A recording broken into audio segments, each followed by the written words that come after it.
নয়াদিল্লিতে বাংলাদেশ হাইকমিশনের সামনে আবারও সহিংসতায় জড়িয়েছে ভারতের হিন্দুত্ববাদী উগ্র সংগঠনগুলো। মঙ্গলবার দুপুরে বিক্ষোভের নামে সহিংসতায় লিপ্ত হয় তারা। এর আগে গেল শনিবার নয়াদিল্লিতে বাংলাদেশ হাইকমিশনের বাইরে সংঘটিত সহিংসতা ও বিক্ষোভ এবং 22 ডিসেম্বর বিভিন্ন উগ্রপন্থী ব্যক্তিদের দ্বারা শিলিগুড়িতে বাংলাদেশ ভিসা সেন্টারে ভাঙচুরের ঘটনায় নিরাপত্তাজনিত হুমকির কারণে উদ্বিগ্ন ঢাকা।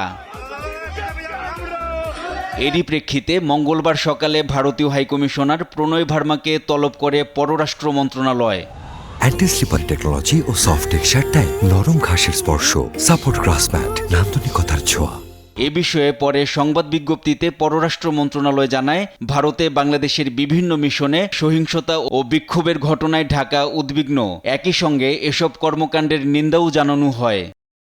এ ধরনের ঘটনা পূর্ব পরিকল্পিত এবং ভীতি প্রদর্শনের জন্য, যা নিন্দনীয় বলে জানায় ঢাকা। পররাষ্ট্র মন্ত্রণালয় জানায়, এ ঘটনা কেবল কূটনৈতিক কর্মীদের নিরাপত্তাকেই হুমকিতে ফেলে না, পারস্পরিক শ্রদ্ধা, শান্তি ও সহনশীলতাকেও নষ্ট করে।